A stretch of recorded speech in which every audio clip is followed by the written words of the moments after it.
দর্শক, আমার নতুন আরেকটি এপিসোডে আপনাদেরকে আন্তরিক শুভেচ্ছা ও অভিনন্দন। তো আমরা আজ সকাল সকাল ড্রাগন বাগানে চলে এসেছি সার প্রয়োগ করব। তো কি কি সার প্রয়োগ করা লাগবে আমরা সম্পূর্ণ তথ্য এই ভিডিওর মাধ্যমে তুলে ধরবো।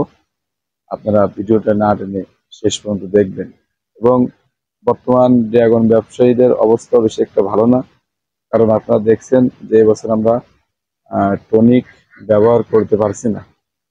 না করার কারণে দেখেন ফলগুলো অনেক ছোট, আর বাস্তবে একেবারে ন্যাচারালি এবছর ড্রাগন ফলগুলো আছে। তো আমরা জমিতে কি কি সার ব্যবহার করব সেটা আমরা এই ভিডিওর মাধ্যমে তুলে ধরবো। ভাই পটাশ, এবার আপনার আছে 3 এশিয়া, আর মন করেন যে আপনার আছে 10টা। এই 3 পদ্ধতি সারটা ব্যবহার করছে। 80 কেজি মন করেন আপনার 1.5 বিঘা ভুইতে যাচ্ছে।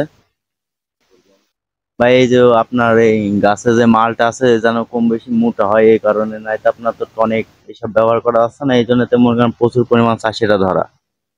মানে এবছর টনিক টনিক কোনো কিছু ব্যবহার করা যাচ্ছে না, এই জন্য চাষিরা ধরা। এই জন্য সার প্রয়োগ করছেন যে ফল মোটা হবে নাকি। জি জি জি। আমার মনে হয় যে ভালো ওই আর টনিক ব্যবহার করলে যে পরিমাণে ফলটা বড় হয় ওই পরিমাণে আর বড় হবে না। না ভাই, ওই পরিমাণ হবে না। আপনার দেখা যাচ্ছে 3টায় বা 4টায় কি 5টায় যদি কেজ হয় ওইটা ভালো, আর নাই দেখা যাচ্ছে আপনার 7টা 8টায় কেজ হলে তো ওইটা তো চলবে না, সেরকম ভাবে আপনি দাম পাবেন না। যাই কম বেশি হয় এটাই মন করেন যে চাষিদের জন্য খুব উপকার। তাছাড়া তো টনিক ব্যবহার করলে তো আপনার একটা মালে 1 কেজি 200 গ্রাম বা দুটো মালে 1.5 কেজি এরকম হচ্ছিল, তখন সেসব মালে চাষিরা কম বেশি লাভ করতে আসছিল, আর এখন তো মনে করেন লাভ করতে আসছে না। আচ্ছা, আমার মনে হয় যে আগে টনিক ব্যবহার করতো। টনিক ব্যবহার করলে একটা ফল দেখা যায় হাফ কেজি 600 গ্রাম 700 গ্রাম ওজন হইতো। তা এটা হলো বর্তমান ক্রেতারা বয়কট করছে। কারণ এই বয়কট করার কারণ কি? এর ভিতর থেকে কোনো ভয়াবহ কোনো রোগে আক্রান্ত এরকম কোনো সমস্যা কি আছে এর ভিতরে? না ভাই, এরকম কোনো ছিল না। আগে মন করেন যে আপনার অসুখ বিসুখ হলে শরীরে রক্ত না থাকলে ড্রাগনটাই বেশি চাহিদা ছিল। আর এখন ভাই আমি ওটা তত জানি না, তারপরেও মন করেন যে জিনিসটা হয়তো অনেক কিছু ভাবে ছড়িয়ে মানুষের ক্ষয়ক্ষতি হয়েছে, না হলে তো জিনিসটা উঠে যাবে কেন? এর মন করেন মানুষ আপনার বড় মাল নিচ্ছে না, কোনো ব্যবসায়ী তো বলছে না যে আমি টনিক ভিন মাল নেবো না। আপনার মন করেন আপনি আর একজন হয়তো বলছেন এই মাল টনিক দাম, এই মাল খাবো না। আর টনিকের মালটা খোলা পুরো হয়, এই কারণে হয়তো অনেক কিছু ঝামেলা। এই জন্যতে মন করেন যে মানুষ হাতে চাহিদা কমে গেছে, আর এখন দেখা যাচ্ছে টনিকটা উঠে গেলে পরে মানুষ কম বেশি যায়, দাম পাবে, মালটা সেলে যাচ্ছে। এখন চাষি লস হলো মন করেন, এই দিকটা একটা সুবিধা। ড্রাগন চলবে না এরকম কোনো আবহাওয়া আমি পাইনি। এখন দেখা যাচ্ছে যে মানুষই বলছে টনিকের মাল নিচ্ছে না, এই আর কি।